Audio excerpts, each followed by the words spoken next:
Hey there, Mary Sheila here, and my garden has given me lots of cilantro. I did help with this process by planting it early, but I also had a lot of volunteers, so sometimes when you plant something like cilantro, it will keep coming back if you just let some of it go to seed. I'm a big fan of letting things go to seed, and I have so much of it right now I want to preserve it. So I am going to make some cilantro pesto and also talk about some variations that I can do with that once I make it. So it's just starting to kind of go to flower, and so I got a lot of the leaves and some of the beginnings of the flowers. But the first thing I'm going to do is I'm just going to get it off the stem. And I don't have to be perfect about this, because the really wonderful thing about cilantro is the stems are pretty mild, so you can still use the stems as well. So I will, not be overzealous in getting rid of every single stem and give myself a little more space here. But cilantro is such a beautiful plant. And I will say, like, when the flowers start to bloom, I love to put cilantro flowers in my salads. They're really beautiful. And it's funny because you're like eating this white little flower and you're not really sure what it is. Like, it's like that, what is this again that I'm eating? Unless you know right away. Sometimes you have that familiar taste of like, what am I eating? And I know some of you are like, I don't like cilantro. There's people that just don't have the taste buds for them. And I respect you, and I also feel sorry for you. No, I'm kidding. And then there's those of us that love cilantro.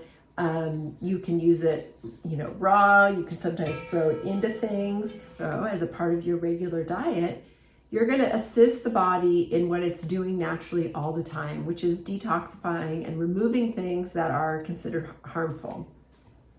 So that is why we want to, use cilantro. Things like cilantro, it's so delicious, and it's so great with, it's funny, like, it grows in the summertime when we like to eat spicy salsas and things like that. And it kind of adds a nice balance as being cooling. Now, what I'm going to do with this cilantro, since I have so much of it, see this big pile. Whoops, there's my garlic. I've got this big pile of it. I've already got some in the bowl. So it's a lot all at once. I am going to make this cilantro pesto, and I just got these recently. A client of mine turned me on to it. They're called super cubes. And what you do is I'm going to put the pesto in here and then freeze it. And then you can easily just pop them out because this is made of silicone. So I'm really excited. This is like the virgin use of my super cubes, to just try those out and see how they work.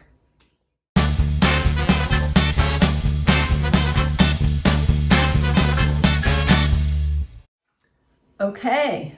Cilantro is all broken up into this nice bowl and ready for processing, ready for the next step. And again, it's okay if there's still some stems, because they're pretty mild like a parsley stem would be a little more intense and bitter in flavor. So this next step, you could do different ways. Oftentimes when I make a cilantro pesto, I don't use dairy. I just use olive oil, garlic, and some kind of seed or nut. And today I'm going to use pumpkin seeds. So that's going to have a lot of zinc. So it's going to be a very cleansing, delicious pesto. Okay, so the first thing that I'm going to do is get my harder, bigger things a little bit more broken down. So I'm going to take my garlic and, how much garlic you use really just depends on how much you love garlic. I know some people, they feel a little more sensitive to garlic, like if they've got maybe high FODMAPs, or they're sensitive to FODMAPs, I should say. Basically, if garlic creates a lot of bloating, then you might have a little dysbiosis. And garlic is very high prebiotic, so it might not totally work for you. Or it might feel too hot and kind of be burning. Some people feel sensitive in their stomach. So if you're making this for people that are sensitive, you could always add it afterwards. I'm going to put a little bit in. I'm not going to put a ton in. because I know someone in my family is a little more sensitive. So I've got a couple garlic cloves. Now, because I'm going to be putting it in the blender, I don't really need to massively chop it. So these are really big cloves too. So I'm gonna, and I'm gonna make a whole big batch. So I'm gonna use 2 of these big cloves. And I'm gonna put about 2/3 of a cup of pumpkin seeds in here to start. And I'm just gonna go ahead and blend this up and just get things to begin to break down.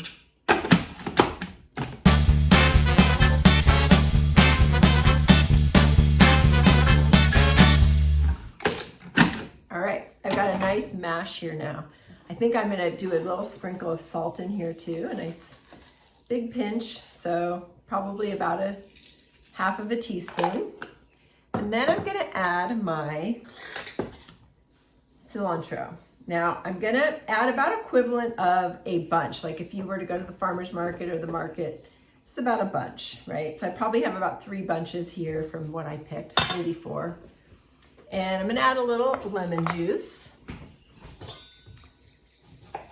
And I like using just my little squeezer because it keeps the seeds out. And I'm just gonna, oh, zest would be good in here too, and I could show you that. That's another thing, since we're freezing today, sometimes if you have a lot of lemons, you can grate the zest and put it on a plate and put it in the freezer, and you'll be able to collect all the zest.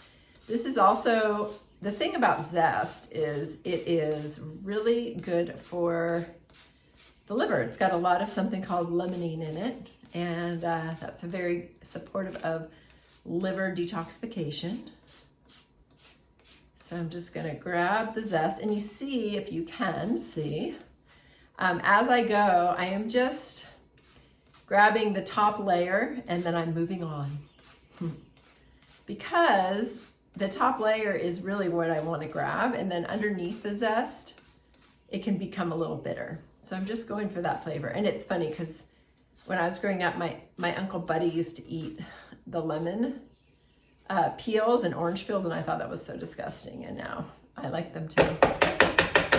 Okay, so there we have it, and I'm gonna put the juice. I always like to zest before I cook, before I squeeze or cut them in half, but I know some people are a little different.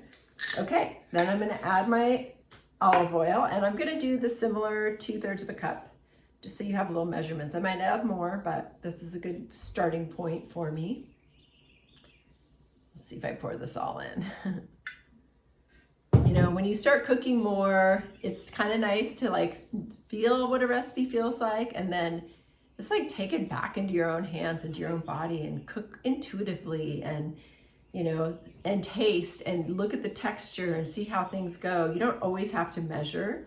I am gonna probably add all this partially just because with freezing it, I really want it to be olive oily, like really saturated, because it's gonna freeze better that way.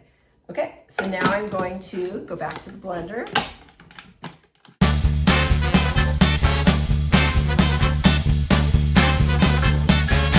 Okay, let's see. So I have an old school blender that I kind of have to hold my thing down while it's going. I cannot walk away. Okay, I'm gonna just give this a little taste.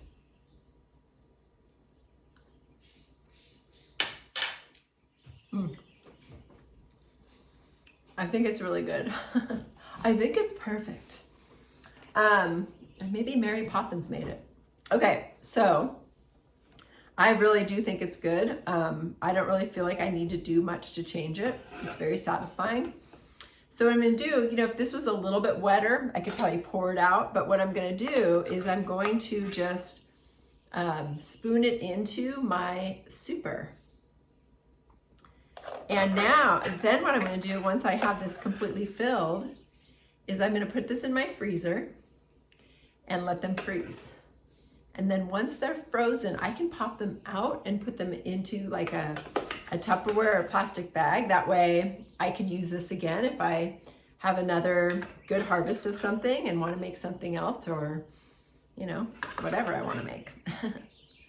But this makes it really easy. And then, you know, come like, again, right now, if I wanted to have something else more cilantro-y, I would go in my garden.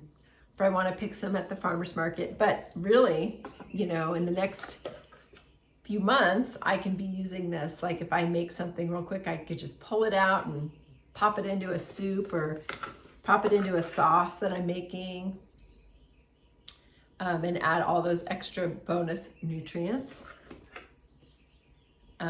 You know, and whenever you freeze things, I think it's sometimes really important to make sure you remember what's in your freezer and label what's in your freezer.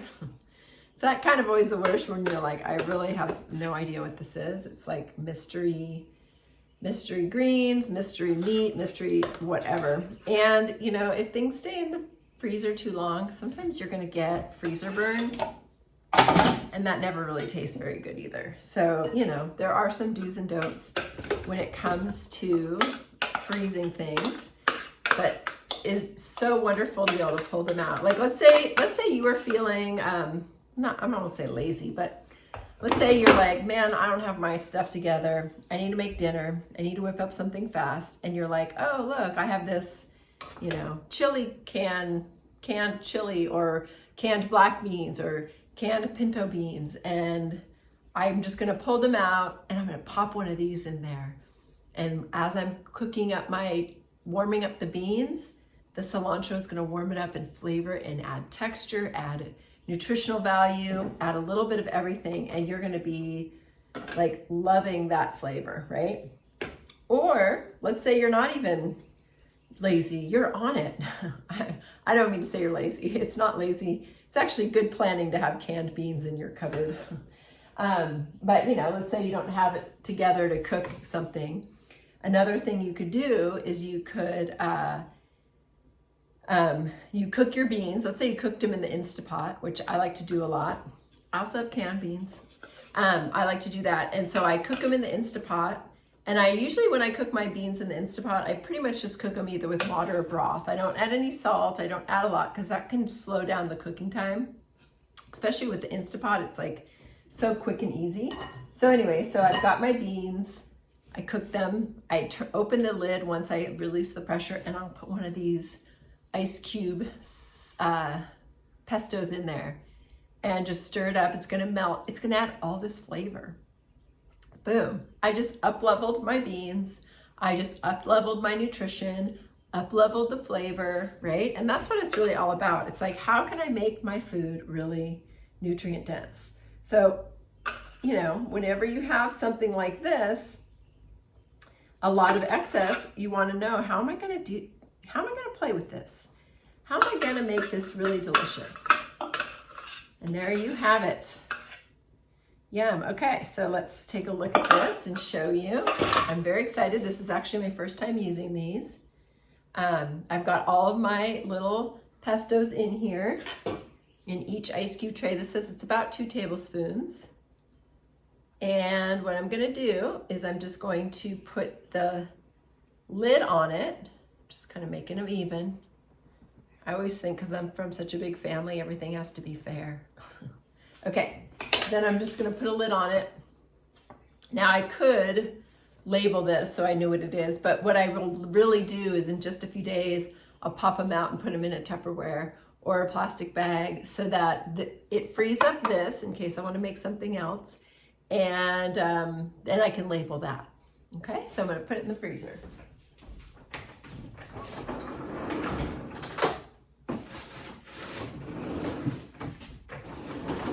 In my very full freezer at the moment. Okay, so I hope that you can make something like this with your excess cilantro or herbs. You could really do it with any herbs or spices that you have on hand. You can add other things to it. I just made mine really simple. When I go to cook it, I could always grate some ginger in there. I can do lots of different things. So thanks so much for watching, and I'll see you in the next video.